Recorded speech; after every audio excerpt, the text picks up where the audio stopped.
Olá, muito bom dia, graça e paz, em nome de Jesus. Mas, irmãos, vamos dar início então à nossa EBD de número 11, né? 11ª lição aí. O texto que nós vamos estudar é o livro de Mateus, capítulo 22 e o 23, e o texto áureo é no 22:32, né? Onde Jesus afirma ali que Deus é Deus de vivo e não de mortos, né? Os objetivos gerais é compreender que os princípios do reino do céu é que norteia a nossa cidadania na terra. Nós somos cidadãos na terra, preparados para viver no reino dos céus. Objetivo específico, né, comprometer-se com Deus na aplicação e desenvolvimento nesse princípio. Então nós fazemos parte desse projeto de Deus, né? Bom, você já pensou, ou aliás, você já passou por alguma experiência de ser questionado sobre algum texto ou assunto bíblico de difícil resposta? É mais ou menos isso que a gente vai ver aqui, que Jesus, em todo o tempo, ele era questionado com questões assim que, de acordo com a sua resposta, ele iria causar escândalo, né? E até mesmo ser motivo de prisão, de acordo com a lei, né? De acordo com os costumes da época. Devido à grande oposição, né, que Jesus enfrentava, né, dos fariseus, saduceus, herodianos. Só que Jesus, com muita sabedoria, ele responde a todas. E o início dessa lição, ele é o convite para as bodas, né? E a questão é quem faz parte da mesa, né? Jesus então ele faz uma comparação entre o reino de Deus, né, a uma festa de casamento, a uma bodas. Ele aproveita então o costume da época para ensinar uma verdade eterna. Aqui ele faz um paralelo com a parábola dos lavradores maus, e a figura central não é um agricultor, e sim é um rei, né, que resolveu então celebrar ali o casamento do seu filho, convidando homens e mulheres a fazerem parte da sua mesa. Então o rei pede para os seus servos que saiam às ruas e convidem ali as pessoas para participar, né, da festa, da celebração, uma grande celebração, que era o casamento do seu filho, né? Esse rei, no caso aqui, se refere a Deus, e seu filho é o Jesus Cristo, e a noiva é a igreja. Porém, aquelas pessoas, eles rejeitaram aquele convite, pois estavam cada um cheio de seus afazeres. Então os primeiros convidados, eles foram os judeus, né? Porque Jesus era daquela linhagem, é dessa linhagem, né? Por isso ele é chamado Leão da tribo de Judá, né? Jesus, filho de Davi, né? Então Jesus é da linhagem dos judeus, mas eles o rejeitaram. Então, em vez de aceitarem, estavam preocupados com seus afazeres pessoais, né? Então o rei se indignou, e lá no verso 8 ele vai pedir para trazer quem encontrassem pelos caminhos, né? Ou seja, que representam os gentios. E os gentios naquela época eram representados pelos pecadores, eram considerados pecadores que nunca esperavam, né, um convite, né, desse. Ou seja, os gentios achavam que nunca iam ser convidados para participar de uma festa no salão do rei, né? Então, quando estendeu aquele convite, eles aceitaram, e o salão ficou cheio de gente, porque muitos aceitaram aquele convite.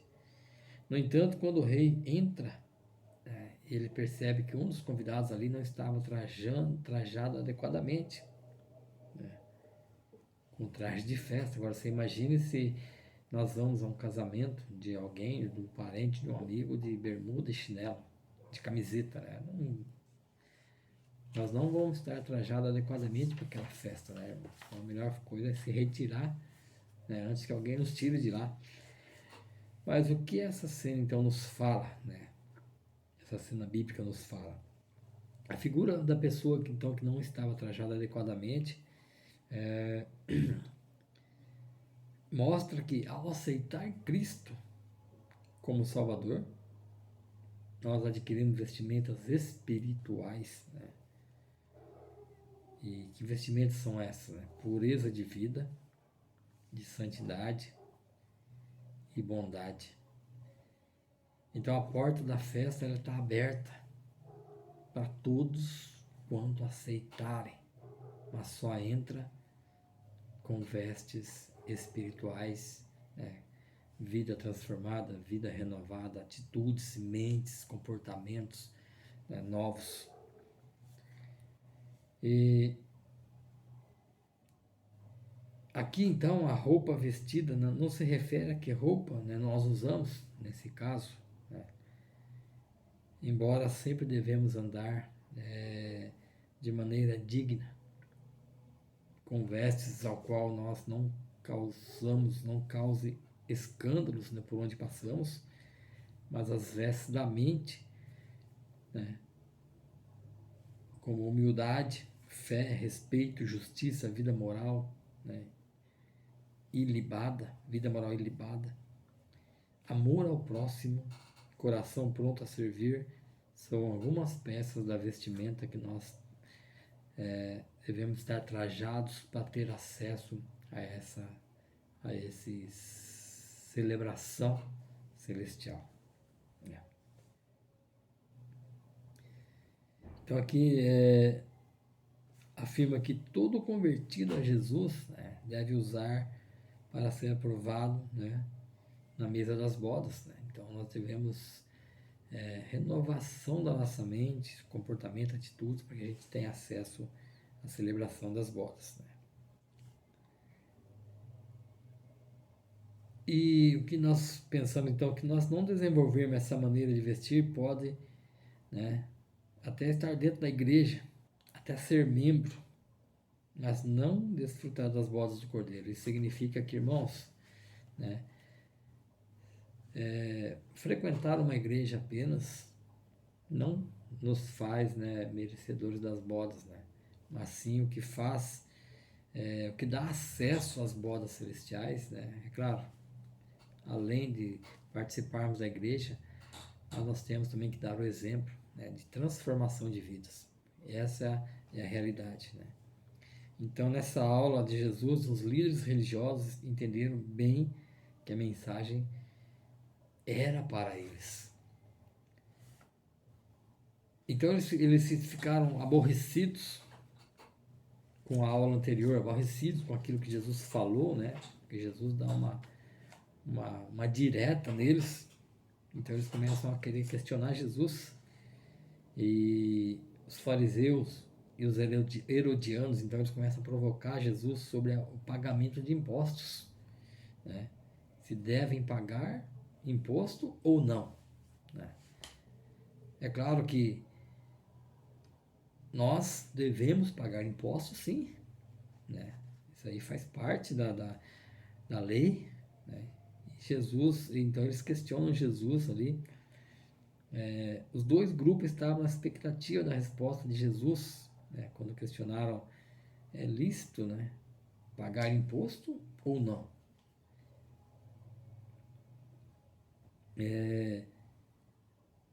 Eles estavam então ali na expectativa de que Jesus, né, dissesse não. Né? Se ele dissesse não, iria favorecer os fariseus. Né? Se dissesse sim, iria favorecer os herodianos. Então eles planejaram ali uma pegadinha, uma cilada, né? Mas Jesus se saiu magistralmente daquela armadilha. Então ele percebeu que queria colocar em dificuldade, por isso ele chama ele de hipócrita. Vocês estão me experimentando? Né? E imediatamente Jesus pede para que eles tragam a eles uma moeda, e ele pergunta então de quem, né, é esse rosto, essa figura estampada na moeda. Aí eles falam, respondem a Jesus, essa figura é de César, né? César, eles falam, Jesus então fala assim para eles, né? Então vocês deem a César o que é de César e a Deus o que é de Deus, né? Isso está lá no verso 20, né? Quando eles responderam de César, então eles disse, dai a César o que é de César e a Deus o que é de Deus, né? Isso cala a boca de todos e mostra que temos duas cidadanias, né? Terrena e celestial, né? Como nós já estudamos, né, irmãos? Então nós somos responsáveis pelas duas e as suas exigências. Então, assim, para herdar o reino de Deus, né, para a gente participar daquelas bodas, nós também temos que fazer a nossa parte, né, com a nossa cidadania terrena, cumprir as leis, os mandamentos, né, terrenos e pagar impostos. Bom, como cidadãos da terra, temos nossas obrigações, deveres e direitos. Como cidadãos dos céus, a mesma coisa, né? Então Jesus deu a eles uma fantástica, uma resposta ali fantástica, né? E eles continuam em Mateus no 22, de 23 a 46, as provocações continuam e agora é com a ressurreição, né? Ou seja, era costume na época que quando um jovem se casava, né, e o marido morria, tinha que se casar, a mulher, né, ela tinha que se casar com o irmão mais novo, né? E assim, quantos irmãos tivessem. É a chamada lei do levirato, né?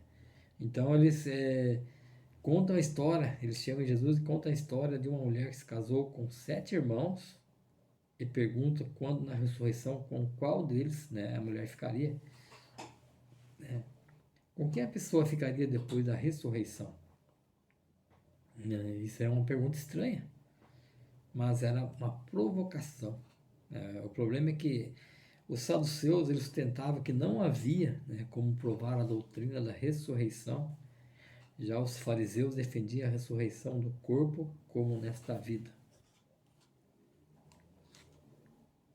E lá no verso 29, né, Jesus acusa eles de não conhecerem as Escrituras nem o poder de Deus. Por isso, essas interpretações, né, Jesus cita ainda que Deus é Deus de vivos e não de mortos, lá no versículo 32, 22 e 32. Uma referência, então ele faz aqui uma referência a Êxodo 3:6, em que Deus diz a Moisés, eu sou e não eu era.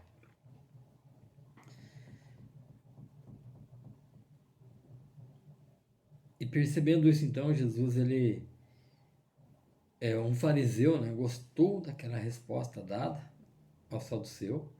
Ele chegou e perguntou sobre o maior mandamento, né? No versículo 36 a 40, fazendo referência, então, a Deuteronômio, né? Em 6:5. E Jesus responde e completa. Amarás o Senhor teu Deus de todo o coração, de toda a alma e de todo entendimento. Amarás o teu próximo como a ti mesmo. Um amor que domina essas emoções, que dirige nossos pensamentos e nos motiva a praticar ações saudáveis. Esta é a maior síntese que já vi, né? Agora se inverte, né? Então Jesus, então, depois dessa questão, Jesus é quem provoca, né? Ou seja, quem pergunta, querendo que eles respondam sobre o que pensam de Cristo. Está lá no verso 41 e 46, né? Surge então uma crise teológica. Se era filho de Davi, como Davi chama, então ele de Senhor, né? Eles respondem que Jesus era filho de Davi. Aí Jesus fala assim, mas espera aí. Lá em Samuel, no 7, 12 e 13, né? E Salmo 78, no versículo 68 a 72. E Miqueias 5:2, Salmo 110, 1, né? Então, Davi chama Senhor. Então ele fala, como pode ser filho de Davi se ele me chama de Senhor?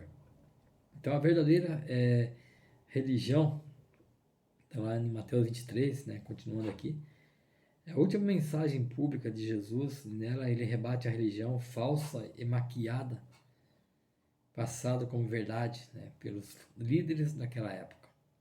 Ele mostra a hipocrisia deles e como agiam, mostrando ali uma mensagem e praticando outra, né? Ou seja, eles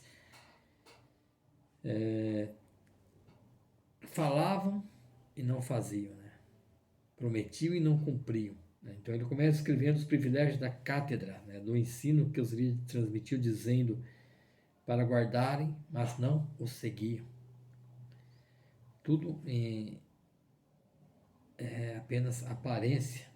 Ele menciona que a lei de Deus é alimento para a alma, mas os líderes estipulavam pesadas regras que tiravam a alegria das pessoas, né? Enquanto exigiam dos liderados, eles davam shows com orações em público, expondo, né, os filactérios. Né? Esses filactérios seriam caixinhas de couro com textos da lei presos nas testas e nos braços. Né? Então, os fariseus eles viviam somente de aparências. Né? Os saduceus, os líderes religiosos, né? Eles impunham cargas pesadas sobre os ombros, né? E desmotivavam as pessoas com tudo que eles impunham, mas eles não praticavam nada daquilo que eles aconselhavam. Só que faziam bem grandes para todo mundo ver as franjas na roupa, que eram bem largas para mostrar poder, né? Ou seja, viviam de aparências, de vestimentas, de status. Eram líderes que ficavam atrás de fama e ostentação, atrás de reverência do povo. Né? Ele enfatiza que o mais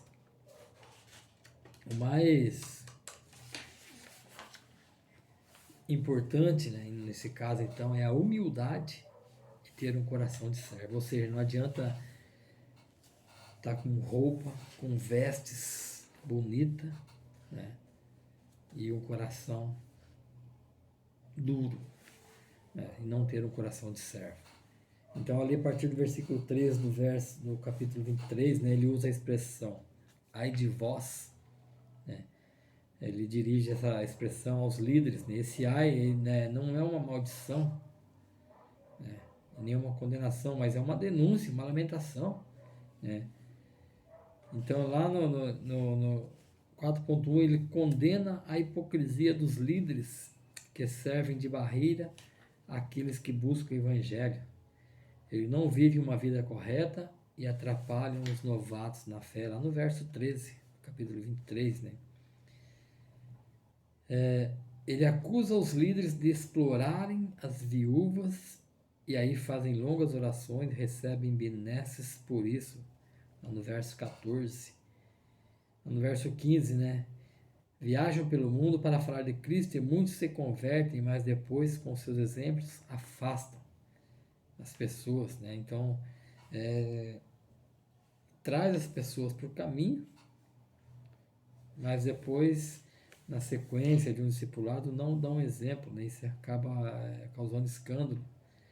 Adverte com promessas feitas a Deus, pois não adiantam sinais externos, mas um coração contrito é muito mais valioso. No verso 16, 22. Ele chama a atenção para aquele que dá o dízimo de tudo e se esquece da prática da justiça, né? Compaixão, que são compromissos básicos da fé cristã. Está lá no versículo 23 e 24 do capítulo 23.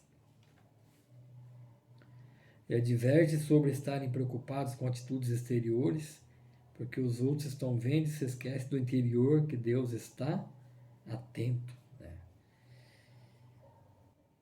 E então Jesus aqui ele faz um chamado ai de vós, né? Ele dá chama a atenção daqueles escribas, dos fariseus, daqueles religiosos que estavam ali vivendo uma vida de aparência, né, em tudo que faziam, né, mas não davam exemplo.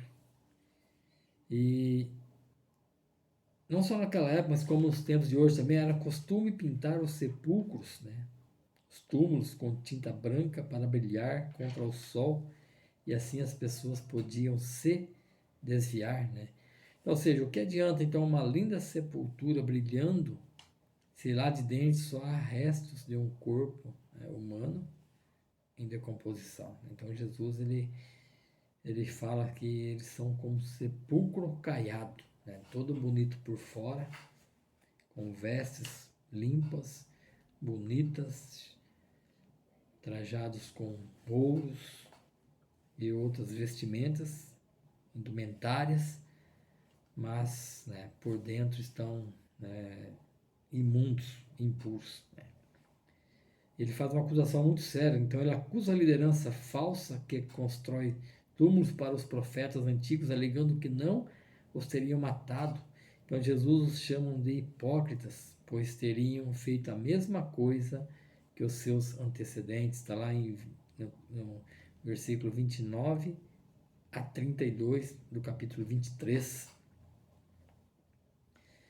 E ele termina então, né, essa lição, esse ensinamento, contra a falsidade dos líderes ali presentes, mostrando a responsabilidade que recai sobre cada um deles, né? E ele termina com uma expressão então ali escatológica, né? Escatologia. Bendito o que vem em nome do Senhor, né? Fazendo referência a si mesmo, né? Ou seja, bendito aquele que segue as leis de Cristo. Bendito aquele que ouve as palavras de Cristo. Bendito aquele que teme e treme diante, né, o Senhor. Bendito aquele que usa vestes celestiais, né, muda seu comportamento, seus pensamentos, renova a sua mente, né, através da fé. E para a gente concluir esta lição, irmãos, essa reflexão, o capítulo 23 de Mateus, né, ele precisa ser analisado com muito cuidado por toda a nossa liderança, né, em nossos tempos, né, pois são os responsáveis maiores por tudo que apresentam sobre a vida cristã e a palavra de Deus. Então, aquilo que os líderes estão ensinando, os discipuladores, professores, mestres, né, tem que ter muita cautela e muito cuidado sobre os ensinamentos, né? Porque assim como Jesus traz ali uma exortação para aqueles líderes daquela época, essa exortação também é para os nossos tempos de hoje, né? Pois você querer falar algo para alguém, mas não fazer a sua parte, né? Não dar o exemplo, né? Essa mensagem se encaixa também para quem faz isso, né? E então o autor ele fala assim, ó, pare e faça autoavaliação de seu desempenho nessa maravilhosa tarefa de liderança, né? Para todos que são líderes de ministérios, líderes de música nas igrejas, líderes, pastores, professores, mestres, doutores, para todos o quanto, né, tem a responsabilidade de divulgar a palavra de Deus, né? Esse é um chamado e uma exortação para todos nós, irmãos.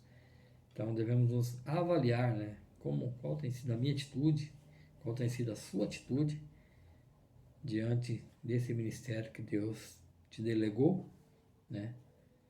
E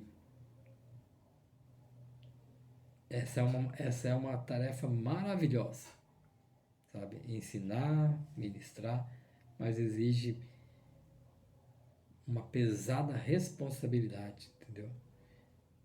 Por isso nós não podemos desistir, mas, né, nos reinventarmos a cada dia. Que Deus abençoe, irmãos. Um ótimo domingo a todos, uma ótima semana. Em nome do Senhor Jesus. Amém.